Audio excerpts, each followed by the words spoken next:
ಓಂ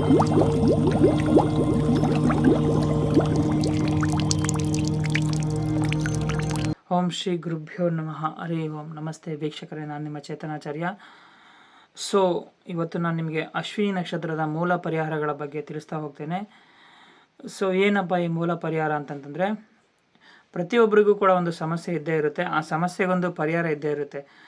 so ನಿಮಗೆ ತಿಳಿದಿರೋ ಹಾಗೆ 27 ನಕ್ಷತ್ರಗಳು ಇದೆ. ಸೊ 27 ನಕ್ಷತ್ರಗಳ ಒಂದು ಸೀರೀಸನ್ನು ಮಾಡಬೇಕು ಅಂತಿದ್ದೀನಿ. ಸೊ ಫಸ್ಟನೇ ದಿವಸ ನಿಮಗೆ ಇವತ್ತು ಅಶ್ವಿನಿ ನಕ್ಷತ್ರದ ಬಗ್ಗೆ ಮಾಹಿತಿಯನ್ನು ಕೊಡ್ತಾ ಹೋಗ್ತೇನೆ.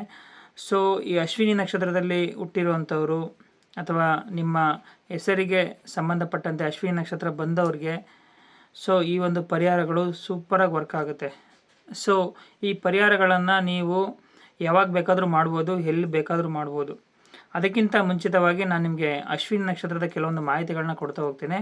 ಸೊ ಇದು ಮೊದಲನೇ ನಕ್ಷತ್ರ, ಇದು ಅಶ್ವಿನಿ ನಕ್ಷತ್ರದ ಬಗ್ಗೆ ಈಗ ಮಾಹಿತಿಯನ್ನು ಕೊಡ್ತೇನೆ.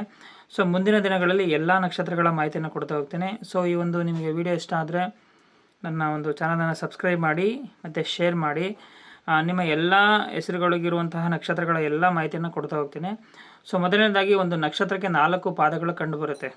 ಸೊ ಅದರನೇದರಲ್ಲಿ ಅಶ್ವಿನಿ ನಕ್ಷತ್ರಕ್ಕೂ ಕೂಡ 4ನೇ ಪಾದಗಳಿದ್ದಾವೆ.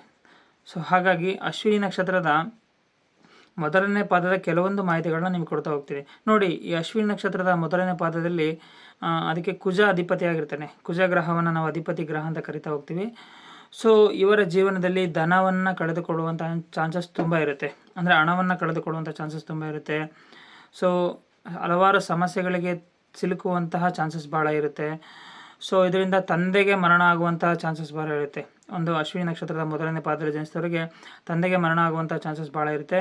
ಅದರ ಜೊತೆಗೆ ಇವರಿಗೆ ನೀಚ ಸಹ ಕೆಲಸಗಳು ಮತ್ತು ತುಂಬ ದುಶ್ಚಟಗಳು ಮತ್ತು ದುಸ್ಸಾಹಸಕ್ಕೆ ಕೈ ಹಾಕುವಂಥದ್ದು. ಅಂದರೆ ಈ ಕೆಲಸ ಆಗುತ್ತಾ ಬಿಡುತ್ತಾ ಗೊತ್ತಿಲ್ಲ, ಬಟ್ ಈ ಕೆಲಸ ನಾವು ಮಾಡೇ ತಿರಬೇಕು, ಅಂತಹ ದುಸ್ಸಾಹಸವನ್ನು ಮಾಡುವಂತಹ ಚಾನ್ಸಸ್ ಇರುತ್ತೆ. ಸೊ ನಿಮಗೆ ಕೆಲವೊಂದು ಅವರ ಕ್ಯಾರೆಕ್ಟರ್ಗಳ ಬಗ್ಗೆ ತಿಳಿಸ್ತಾ ಹೋಗ್ತೀನಿ. ಸೊ ಅದೇ ರೀತಿ ಅಶ್ವಿನಿ ನಕ್ಷತ್ರದ 2ನೇ ಪಾದದಲ್ಲಿ ಹುಟ್ಟಿದವರ ಗತಿ ಹೇಗಿರುತ್ತೆ ಅಂತಂದರೆ, ಇವರಿಗೆ ತಾಯಿಗೆ ತುಂಬ ತೊಂದರೆ ಆಗೋ ಚಾನ್ಸಸ್ ಇರುತ್ತೆ. ಇವರ ತಾಯಿ ಅನಾರೋಗ್ಯದಲ್ಲಿ ಸಮಸ್ಯೆ ಆಗೋಂಥ ಚಾನ್ಸಸ್ ಇರುತ್ತೆ. ಸೊ ಇವರ ಮುಖ ಬಂದುಬಿಟ್ಟು ತುಂಬ ಕಾಂತಿಯುತವಾಗಿರುತ್ತೆ ಮತ್ತು ಇವರು ತುಂಬ ಸಮೃದ್ಧಿಯಾಗಿರ್ತಾರೆ, ಒಳ್ಳೆಯ ಒಂದು ಸದೃದಯವನ್ನು ಹೊಂದಿರ್ತಾರೆ.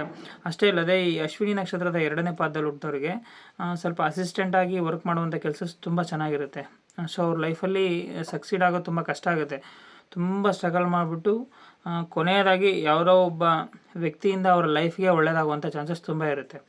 ಸೊ ಅಶ್ವಿನಿ ನಕ್ಷತ್ರದ 3ನೇ ಪಾದದಲ್ಲಿ ಹುಟ್ಟಿದವರಿಗೆ ಸೊ ಇವರಿಗೆ ಜೀವನದಲ್ಲಿ ತುಂಬ ಏರಿಳಿತಗಳು ಕಂಡುಬರುತ್ತೆ. ಸೊ ಅನ್ನೆಸೆಸರಿ ದುಡ್ಡು ಕಳೆದುಕೊಳ್ಳುವಂಥದ್ದು, ಸೊ ರಾಜದಂಡವನ್ನು ಕಟ್ಟುವಂಥದ್ದು, ತನ್ನಲ್ಲಿರುವಂತಹ ಧನವನ್ನು ಹಾಳು ಮಾಡ್ಕೊಳ್ಳುವಂಥದ್ದು, ಸೊ ಅನ್ನೆಸೆಸರಿ ಆಗಿಬಿಟ್ಟು ತಂದೆ ತಾಯಿಗಳಿಂದ ಹೊರಗೆ ಬಂದುಬಿಟ್ಟು ದೂರ ಇರೋವಂಥದ್ದು, ಸೊ ತಂದೆಯಿಂದ ಮೋಸ ಆಗುವಂಥದ್ದು ಚಾನ್ಸಸ್ ತುಂಬ ಇರುತ್ತೆ. ಮತ್ತು ಇವರ ವೈವಾಹಿಕ ಜೀವನದಲ್ಲಿ ಹಲವಾರು ಸಮಸ್ಯೆಗಳು ತಲೆದೂರುತ್ತೆ. ಸೊ ಅಲ್ಲೂ ಕೂಡ ಇವರಿಗೆ ನೆಮ್ಮದಿ ಇಲ್ಲದೇ ಇರುವಂಥದ್ದಾಗಿರುತ್ತೆ. ಸೊ ಅದೇ ರೀತಿ ಅಶ್ವಿನಿ ನಕ್ಷತ್ರದ 4ನೇ ಪಾದದ ಬಗ್ಗೆ ಹೇಳ್ತಾ ಹೋದರೆ, ಇವರು ತುಂಬ ಚೆನ್ನಾಗಿರುತ್ತೆ. ಗುರು ಹಿರಿಯರಲ್ಲಿ ಭಕ್ತಿ ತುಂಬ ಚೆನ್ನಾಗಿರುತ್ತೆ. ಧರ್ಮ ಕಾರ್ಯಗಳಲ್ಲಿ ಇವರು ಏನಾದ್ರು ಕೈಗೊಂಡ್ರೆ ಆ ಒಂದು ಕಾರ್ಯ ತುಂಬ ಯಶಸ್ವಿಪೂರ್ಣವಾಗಿ ನೆರವೇರಿಸುತ್ತೆ. ಧರ್ಮ ಕಾರ್ಯಗಳು, ದೇವಸ್ಥಾನದ ಕಾರ್ಯಗಳು ಅಥವಾ ದೇವರ ಕಾರ್ಯಗಳು, ಊರಲ್ಲಿ ಏನಾದ್ರು ಫಂಕ್ಷನ್ಗಳು ನಡೀತಾ ಇದ್ದರೆ ಆ ಕಾರ್ಯಗಳಲ್ಲಿ ಇವರು ಭಾಗವಹಿಸೋದ್ರಿಂದ ಇವರಿಗೆ ಒಳ್ಳೆಯ ಯಶಸ್ಸು ಮತ್ತು ಒಳ್ಳೆಯ ನೇಮನ ತಂದು ಕೊಡುತ್ತೆ. ಸೊ ಇಷ್ಟು ಸ್ಮಾಲ್ ಇಂಟ್ಗಳನ್ನು ನಿಮಗೆ ಕೊಡ್ತಾ ಹೋಗ್ತೀನಿ ನಕ್ಷತ್ರಗಳ ಬಗ್ಗೆ. ಸೊ ಈಗ ಮೂಲ ಪರಿಹಾರ ನಿಮಗೆ ಬೇಕಾಗಿದೆ. ಸೊ ನೋಡಿ, ಇಷ್ಟೆಲ್ಲ ಸಮಸ್ಯೆ ಇದ್ದರೂ, ಇದರಲ್ಲಿ ಏನೇ ಸಮಸ್ಯೆಗಳು ಬಂದರೂ, ಇನ್ನೊಂದು ತಿಳ್ಕೊಳ್ಳಿ, ಅಶ್ವಿನಿ ನಕ್ಷತ್ರದವರ ಹಣೆ ಬರವನ್ನು ಯಾರೂ ಚೇಂಜ್ ಮಾಡೋಕ್ಕಾಗಲ್ಲ.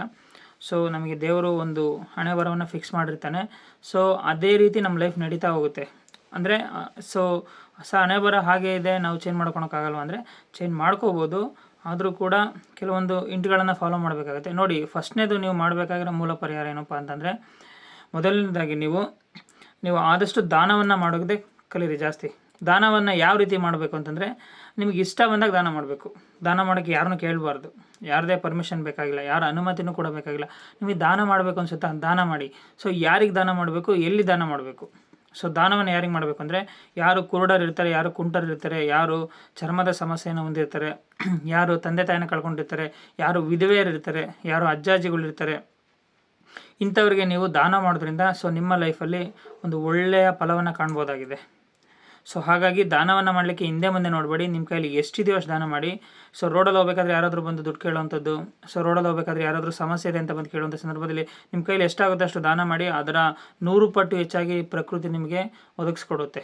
ಸೊ ಹಾಗಾಗಿ ಇದು ಒಂದು ಮೂಲ ಪರಿಹಾರ. ಇದನ್ನು ಜೀವನ ಪೂರ್ತಿ ಮಾಡ್ತಾ ಹೋಗಿ ನೋಡಿ, ನಿಮ್ಮ ಜೀವನದಲ್ಲಿ ಕಾಣುವಂತಹ ಚಮತ್ಕಾರಗಳನ್ನ ನೀವು ನೋಡ್ತಾ ಹೋಗ್ಬೋದು. ಸೊ ಎರಡನೇ ಪರಿಹಾರ ಬಂದ್ಬಿಟ್ಟು, ಸೊ ಅಶ್ವಿನಿ ನಕ್ಷತ್ರಕ್ಕೆ ವಾಹನಗಳು ಬಂದ್ಬಿಟ್ಟು ಕುದುರೆ ಮತ್ತು ಕೋತಿ. ಸೊ ನೋಡಿ, ನೀವು ಕೂತಿರುವಂಥ ಜಾಗದಲ್ಲಿ ಒಂದು ಕುದುರೆ ಭಾವಚಿತ್ರವನ್ನು ಬೇಕಾದ್ರೂ ಇಟ್ಕೋಬೋದು, ಅಥವಾ ಕೋತಿಯ ಭಾವಚಿತ್ರವನ್ನು ಬೇಕಾದ್ರೂ ಇಟ್ಕೊಳ್ಳಿ. ಇಲ್ಲಾಂದರೆ ಚಿಕ್ಕ ಐಡಲ್ಸ್ಗಳು ಬರುತ್ತೆ, ಗೊಂಬೆಗಳು, ಕುದುರೆ ಗೊಂಬೆ ಇರ್ಬೋದು ಅಥವಾ ಕೋತಿ ಗೊಂಬೆ ಇರ್ಬೋದು, ಅವನ್ನ ಬೇಕಾದ್ರೂ ಇಟ್ಕೊಳ್ಳಿ. ಸೊ ಅಷ್ಟು ಮಾಡೋಕ್ಕಾಗದೇ ಇದ್ರೂ ಕೂಡ ಹೊರಗಡೆ ಏನಾದರೂ ಈ ಅಶ್ವ ಶಾಲೆಗಳಂತ ಇರುತ್ತೆ, ಅಶ್ವಶಾಲೆಗಳಿಗೆ ಹೋಗ್ಬಿಟ್ಟು ಕುದುರೆಗಳಿಗೆ ಆಹಾರವನ್ನು ಕೊಡೋದಾಗಿರ್ಬೋದು, ಅಥವಾ ಕುದುರೆ ಲಾಳವನ್ನು ತಂದು ಮನೇಲಿಟ್ಟು ಪೂಜೆ ಮಾಡೋದಿರ್ಬೋದು. ಇದು ನಿಮಗೆ ತುಂಬ ಒಳ್ಳೆಯ ಫಲಗಳನ್ನ ಕೊಡ್ತಾ ಹೋಗುತ್ತೆ. ಸೊ ಅಷ್ಟೇ ಇಲ್ಲದೆ ಕೋತಿಗಳಿಗೆ ಆರೈಕೆಯನ್ನು ಮಾಡುವಂಥದ್ದು.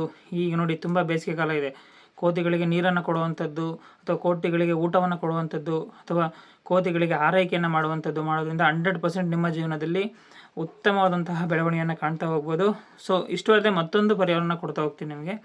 ಸೊ ನೋಡಿ, ನಿಮ್ಮ ಲೈಫಲ್ಲಿ ನಿಮಗೇನಾದರೂ ತುಂಬ ಪ್ರಾಬ್ಲಮ್ಸ್ಗಳಾದರೆ, ಏನಾದರೂ ಮೆಂಟಲಿ ಡಿಸ್ಟರ್ಬ್ ಆದರೆ, so per day 1 or 2 hours ಸುಮ್ಮನೆ ನಿಮ್ಮ ಕೆಲಸಕ್ಕೆ ನೀವೇನಾದರೂ ಔಟ್ಸೈಡ್ ಹೋಗಿ ಬರೋದ್ರಿಂದ 100% ನಿಮ್ಮ ಲೈಫಲ್ಲಿ ಸ್ವಲ್ಪ ಒಳ್ಳೆ ಚೇಂಜಸನ್ನು ಕಾಣ್ತಾ ಹೋಗ್ಬೋದು. ಸೊ ಮೊದಲನೇದಾಗಿ ಹೇಳಿದೆ ನೋಡಿ, ಅಶ್ವಿನಿ ನಕ್ಷತ್ರದ 1ನೇ ಪಾದದವರು ಕುಜಾಧಿಪತಿಯಾಗಿರ್ತಾನೆ. ಸೊ ನಿಮ್ಮ ಜಾತಕದಲ್ಲಿ ಕುಜ ಏನಾದರೂ ಉತ್ತಮ ಗ್ರಹ ಆಗಿದ್ದರೆ, ಸೊ ನೀವು ಅದಕ್ಕೆ ಸುಬ್ರಹ್ಮಣ್ಯನನ್ನು ಆರಾಧನೆ ಮಾಡಿ. ಕುಜ ಗ್ರಹ ಏನಾದರೂ ಪಾಪ ಸ್ಥಾನಗಳಲ್ಲಿ ಅಥವಾ ದುಷ್ಟ ಸ್ಥಾನಗಳಲ್ಲಿ ಏನಾದರೂ ಕಂಡು ಬಂದರೆ, ಅದಕ್ಕೆ ನೀವು ಈ ತೊಗರಿ ಬೇಳೆಯನ್ನು ದಾನ ಮಾಡಿದ್ರೆ ಒಳ್ಳೆಯದು. ತೊಗರಿ ಬೇಳೆನ ದಾನ ಮಾಡಿಬಿಡಿ. ತೊಗರಿ ಕಾಳು ಇರುತ್ತಲ್ವ, ಕೆಂಪಗಿರುವಂತಹ ತೊಗರಿ ಕಾಳನ್ನು ದಾನ ಮಾಡಿ. ಸೊ ಅಶ್ವಿನಿ ನಕ್ಷತ್ರದ 2ನೇ ಪಾದ ನಿಮ್ದೇನಾಗಿದೆ, ಶುಕ್ರ ಬರ್ತಾನೆ. ಶುಕ್ರ ಅಂದರೆ ನೀವು ಮೊಸರನ್ನ ಬೇಕಾದ್ರೂ ದಾನ ಮಾಡ್ಬೋದು, ಅಥವಾ ಅವರೆಕಾಳು ಬೇಕಾದರೂ ದಾನ ಮಾಡ್ಬೋದು. ಸೊ ಶುಕ್ರ ಏನಾದರೂ ಕೆಟ್ಟೋಗಿದ್ರೆ ದಾನ ಮಾಡಿ, ಚೆನ್ನಾಗಿದ್ದರೆ ಲಕ್ಷ್ಮೀ ದೇವರನ್ನ ಆರಾಧನೆ ಮಾಡಿ. ನೋಡಿ, ಲಕ್ಷ್ಮೀ ದೇವರು ಅಂತಂದರೆ ಎಲ್ಲಿ ಶಕ್ತಿ ಪೀಠಗಳಿರುತ್ತೆ ಅಲ್ಲಿ ನೀವು ಹೋಗ್ಬಿಟ್ಟು ಬೇಡ್ಕೊಂಬರೋದು, ಆರಾಧನೆ ಮಾಡಿದ್ರೆ ಒಳ್ಳೆ ಫಲವನ್ನು ಕಾಣ್ಬೋದು. ಅದೇ ರೀತಿ ನಿಮಗೆ ಅಶ್ವಿನಿ ನಕ್ಷತ್ರದ 3ನೇ ಪಾದ ಏನಾದರೂ ಆಗಿದ್ದರೆ, ನೀವು ಬುಧನನ್ನು ಇಟ್ಕೊಳ್ಳಿ, ವಿಷ್ಣುವನ್ನು ಆರಾಧನೆ ಮಾಡಿ. ನಿಮ್ಗೆ ಏನಾದ್ರು ಕೆಟ್ಟೋಗಿದ್ರೆ ಹೆಸರು ಕಾಳನ್ನು ದಾನ ಮಾಡಿ. ಸೊ ಅಂದರೆ ಹಸಿರು ಬಟ್ಟೆಗಳನ್ನ ದಾನ ಮಾಡಿ.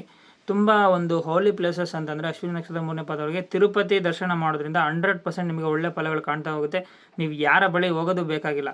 ಸೊ ನೀವು ಅಲ್ಲಿಗೆ ಹೋಗಿ ಬಂದರೆ ಸಾಕು, ನಿಮ್ಮ ಲೈಫ್ ಸೂಪರಾಗಿರುತ್ತೆ. ಸೊ ಅದೇ ರೀತಿ 4ನೇ ಪಾದದಲ್ಲಿ ಹುಟ್ಟಿದವರಿಗೆ ಚಂದ್ರ ಅಧಿಪತಿಯಾಗಿರ್ತಾನೆ. ಸೊ ನೀವು ಚಂದ್ರಾಧಿಪತಿ ಅಂದರೆ ಶಿವನನ್ನು ಚೆನ್ನಾಗಿ ಇಟ್ಕೊಳ್ಳಿ. ಗುರುವಿಗೆಲ್ಲ ಗುರು ನಾವು ಶಿವ ಅಂತ ಕರಿತೀವಿ. ಶಿವನನ್ನು ಆರಾಧನೆ ಮಾಡಿ. ಸೊ ಶಿವನನ್ನು ಆರಾಧನೆ ಮಾಡೋಕ್ಕಾಗದಿದ್ರೆ ನಿಮ್ಮ ನಿಯರ್ ಯಾವುದಾದ್ರೂ ಗುರುಗಳ ಒಂದು ಜೀವಂತ ಸಮಾಧಿ ಆಗಿರುವಂಥ ಜಾಗ ಆಗಬೇಕು. ಅದು ತುಂಬ ಹಳೇದಾಗಿರಬೇಕು, ಈಗ ಹೊಸದೆಲ್ಲ ಬೇಕಾಗಿಲ್ಲ. ಅವರು ಜೀವಂತ ಸಮಾಧಿ ಆಗಿರಬೇಕು. ಫಾರ್ ಎಕ್ಸಾಂಪಲ್ ಮಂತ್ರಾಲಯ ಆಗಿರ್ಬೋದು, ಗಾಣಗಾಪುರ ಆಗಿರ್ಬೋದು, ಅಥವಾ ದತ್ತಪೀಠ ಆಗಿರ್ಬೋದು, ಅಥವಾ ಶಿರಡಿ ಸಾಯಿಬಾಬಾ ಆಗಿರ್ಬೋದು. ಇಂತಹ ಪೀಠಗಳಿಗೆ ನೀವು ಹೋಗಿ ಬರೋದ್ರಿಂದ 100% ನಿಮಗೆ ಉತ್ತಮ ಫಲವನ್ನು ಕಾಣ್ಬೋದಾಗಿದೆ. ಸೊ ಇದು ನಿಮಗೆ ನಾರ್ಮಲ್ ರೆಮಿಡೀಸ್ ಅಷ್ಟೇ ಕೊಟ್ಟಿರೋದು. ಇನ್ನು ಹೆಚ್ಚಿನ ರೆಮಿಡೀಸ್ಗಳನ್ನ ನಾನು ನಿಮಗೆ ಮುಂದಿನ ಭಾಗಗಳಲ್ಲಿ ಕೊಡ್ತಾ ಹೋಗ್ತೇನೆ.